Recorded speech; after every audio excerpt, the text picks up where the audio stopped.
I think a lot of people are surprised, democracy, and we're going down to drawing straws. That's the city clerk of Galt, California, a self-described great American little town where weeks after November's general election, the race for city council had yet to be settled. It's been a whirlwind. It's pretty crazy for it to come down to this. That's Bonnie Rodriguez and Matt Pratton, two of the three candidates running for two open seats on the Galt City Council. A third candidate, called Tim Reed, was a clear winner with about 6,000 votes. Way to go. But the race for second chair remained about as tight as 228% might suggest. Each one, it got a little closer and got a little closer. I kept gaining and then was ahead by 2.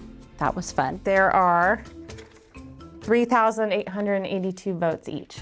Never have we seen an election come down to where it was literally a dead tie at the end. Yeah, as those city officials observe, and as any Brooks Brothers salesman might try to tell you, a perfect tie doesn't come up very often.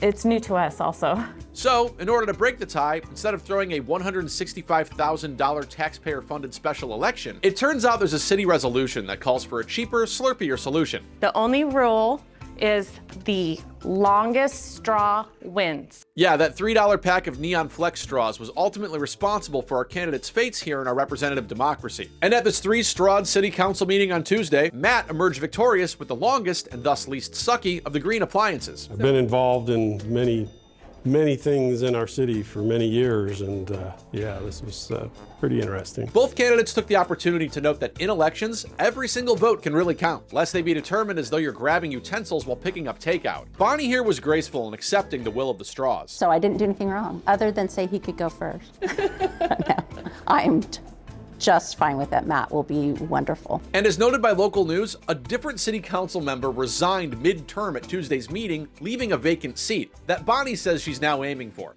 Better keep that bag handy, guys.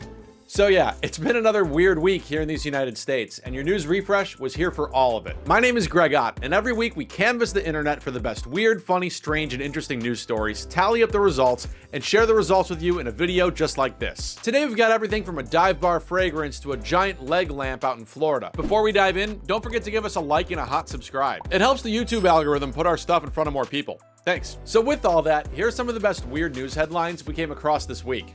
Miller High Life has made a perfume that smells like a dive bar. Shockingly, it's called Miller High Life Dive Bar Fume, and they say that it's supposed to capture the familiar dive bar scent, from the satisfying crack of a freshly opened beer to the comforting taste of classic bar snacks. While some may try to avoid the stale smell of last night, this fragrant blend of cedarwood, patchouli, tobacco, leather, champaca blossom, and sea salt will be available in limited drops at MillerHighLife.com. If you want it, it's $60, roughly the same price as 60 Miller High Lifes. Though on Monday, a doctor who writes a column for the Washington Post observed that chemicals known as phthalates found in fragrances have been linked to adverse health outcomes like insulin resistance, cardiovascular disease, and impaired neurodevelopment. Then again, if you're the one trying to figure out how to smell like a dive bar all the time, phthalates may be the least of your problems. To that end, Oxford's 2024 word of the year is brain rot, which is 2 words and a term that they say is increased in usage by 230% over the past year. Brain rot was chosen by a public vote of 37,000 people, and it's widely used to describe the impact of over-consuming low-quality content on social media. Speaking of, if you like weird news in your feed, follow for more.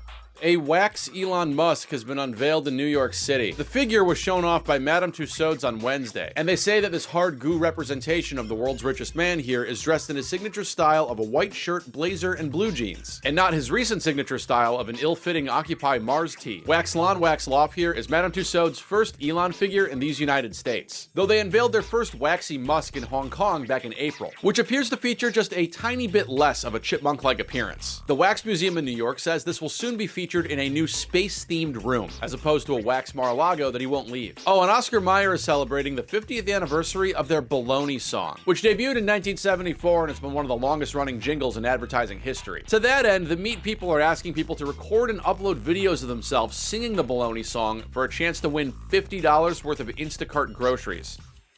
The president-elect's line of electric guitars has been hit with a cease-and-desist order for ripping off the design of the Gibson Les Paul. Our nation's preeminent watch, fragrance, and shoe salesman recently debuted a limited edition line of, quote, beautiful guitars, which feature everything from the man's name on the fretboard to the image of an eagle to the number 45, and for an extra 10 grand or so, his signature autograph. But as reported by Guitar World in late November, guitar maker Gibson slapped a company called 16 Creative, the ones manufacturing these beauties, with a cease-and-desist order over its single-cut American Eagle and Presidential Series guitar models for infringing on the design of the trademarked Les Paul body shape. On the Trump Guitar site, designs of the presidential model have since been tweaked. The American Eagle model is now marked as sold out with the design obscured, and the homepage has even photoshopped out the electric model for the acoustic model, though the contrast settings appear to remain quite similar. GetTrumpGuitars.com is now littered with this notice of non-affiliation and disclaimer, reminding all the aspiring Robert Richies out there that the site is not affiliated, associated, authorized, endorsed by, or in any way officially connected with Gibson, nor do they deal, manufacture, or distribute any of their goods. These guitar web pages also note these images are for illustration purposes only and may not be an exact representation of the product. Though as noted in the FAQs, not unlike our elections, all sales are final. In spite of all that, GetTrumpGuitars.com says all sales of in-stock guitars will arrive before Christmas, not unlike the 3,000 other fake Gibsons that were just confiscated in Los Angeles.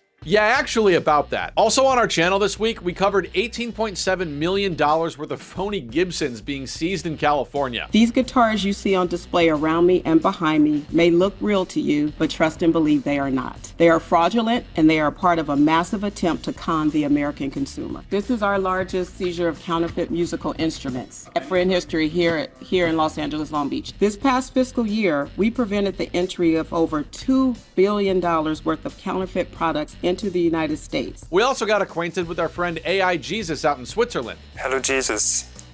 Do you have some advice for us in this time? In these challenging times, remember that in the face of adversity, love and faith are your steadfast guides. Just as I calm the stormy seas, so too can peace be found within your heart amidst life's tempests.